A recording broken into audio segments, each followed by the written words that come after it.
The Commissioner of Corrections says Minnesota state prisons are full, so part of the push by the Sentencing Guidelines Commission is to ease overcrowding. Right now, the maximum sentence for a person convicted of first-degree drug sale and possession is 7 years. In 6 months, depending upon the judge, more drug offenders could get probation or spend time in treatment instead of behind bars. I never thought I would be able to hit a point where my life was going to mean anything at that point. All my dreams were gone. We've all had big dreams in life. For Matt Miller, his dream was to be a doctor and a family man. And I heard a knock on the window, and I look over and there's 4 cops standing outside my window. January 9th of 2001. Miller's dreams of being a doctor and someone his family could count on were crushed. It takes everything from you, your family, your job, your sense of self-worth, your wanting to live. It destroys it all. Officers found 5 ounces of meth, 35 pills of ecstasy, and a loaded pistol in the back of his car. He was eventually sentenced to 5 years in prison. They call it the Department of Corrections, but not to knock on what they try to do, it didn't give me any correction. It didn't help me deal with the issues that I needed to fix. It was more of a punishment.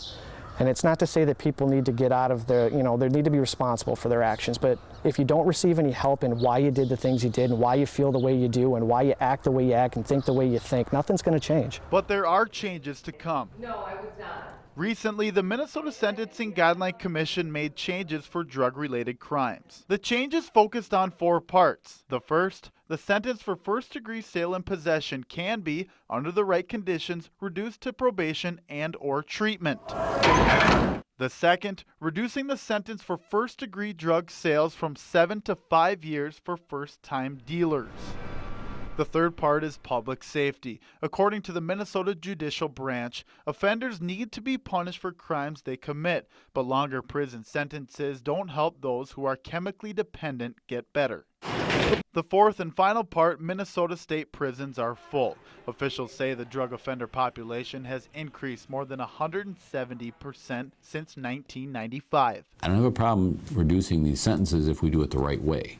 We're just not doing it the right way right now. Olmsted County Attorney Mark Ostrom says the commission should have done things a bit different. He says the commission should have changed the individual drug statutes, not the entire sentencing system. But the way the Sentence Guidelines Commission has the process they've taken to try and remedy this doesn't resolve the issue we have with public safety. Ostrom says fewer consequences for drug dealers could have a negative impact on the communities we live in. Putting people on probation, if they're an addict, is one thing. Putting them on probation if they're a seller, we don't have the ability to have that really, really tight supervision that everybody would like to have. It's just not going to happen. Pretty much you name it, I've done it. After 5 years in prison, Miller was back in the real world. He spent 3 years living on the streets, started using drugs again, and was eventually arrested for third-degree drug possession.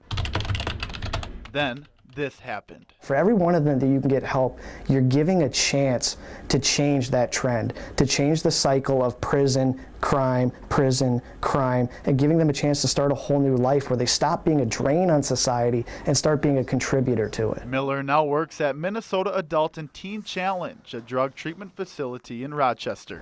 I mean, everybody needs to suffer the consequences for their action, but no, I don't believe they should be in prison. I mean, these are people that need help. They need help dealing with their issues, their anger, their forgiveness, the things that lead them to do the things they do. Life has its obstacles along the way. For Matt Miller, his obstacles were drugs. Now, he says the focus is on rebuilding family, being an uncle and a family man who can be counted on. Your past doesn't define you.